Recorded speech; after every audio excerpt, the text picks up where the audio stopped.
Welcome to Storytime with Shefali at Bukmuk Library. Every Friday, I love to bring a new storybook for you, for your child and the child in you. Today's story is The Lion Inside by Rachel Bright and Jim Field, published by Orchid Books. What do you see here? A lion and a mice? Let's see. In a dry, dusty place where the sand sparkled gold, stood a mighty flat rock, all craggy and old. And under that rock, in a tiny full house, lived the littlest, quietest, meekest brown mouse. He was so tiny, so incredibly small, that nobody noticed him ever at all. He got trod on and sat on and missed out for stuff, ignored and forgotten. Yes, mouse life was tough. Meanwhile, far above, on top of the rock, times were quite different.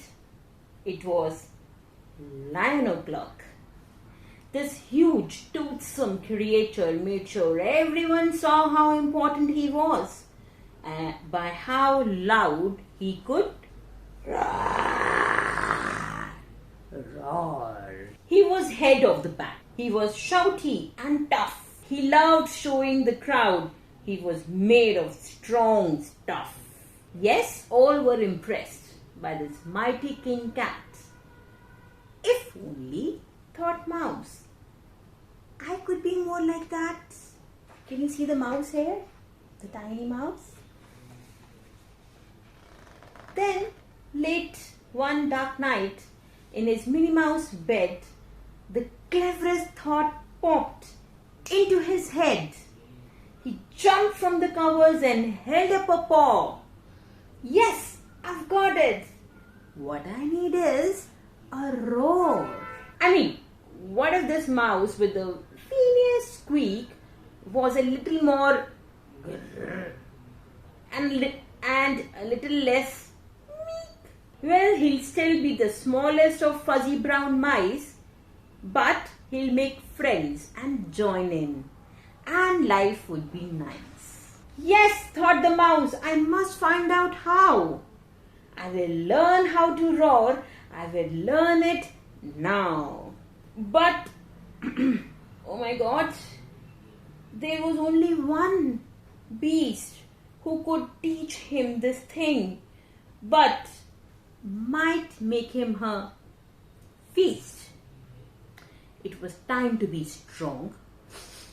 Take a chance. After all, forever was such a long time to be small.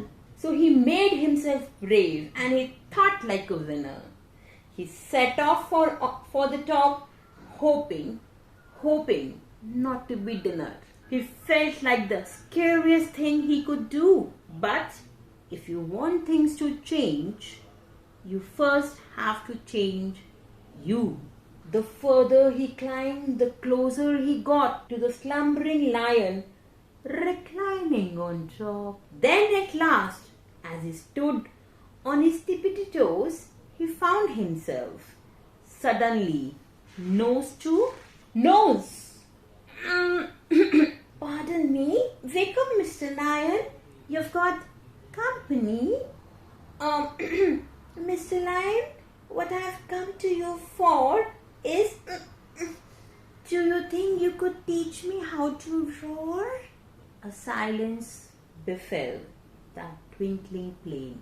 Lion opened his eyes and puffed his mane. Time slowed right down. Why, it felt like a week. Then he opened his mouth and let out a... The lion was shaking. His paws were a fumble and he was backing away with a scrambling tumble. Don't hurt me. Oh, try to be nice. Well, my goodness, the lion was frightened of mice. Don't worry, Mouse Pete. I'm a friend, not a foe. Let's rock this together. We'll have fun, don't you know? That was a magical moment for sure. When Mouse didn't felt at all small anymore. He had found his true voice and learned to speak out. And for that, you don't need to roar or shout. And from that day and always, the two were a pair. They both liked that rock better, now that rock was to share. The mouse, while still little, felt big in his head. And Lion, he still roared, but with a laughter instead.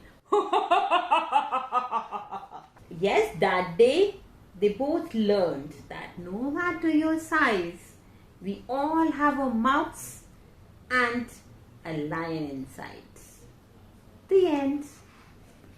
Hope you like the story, and we invite you to read every day. Have a dear time, drop everything and read. You will find not just picture books but books for all age groups, for toddlers to teen, 20,000 plus amazing books for your child, and we home deliver pan India. A library, why a library? Because in a library you truly read more, save more, not just your money but your space also. The biggest benefit of joining a library is that you will find a habit of reading, and this is the best habit. If you have any queries, please mention in the comments, and I will be very happy to help you. I will be also very happy to personally curate books for you.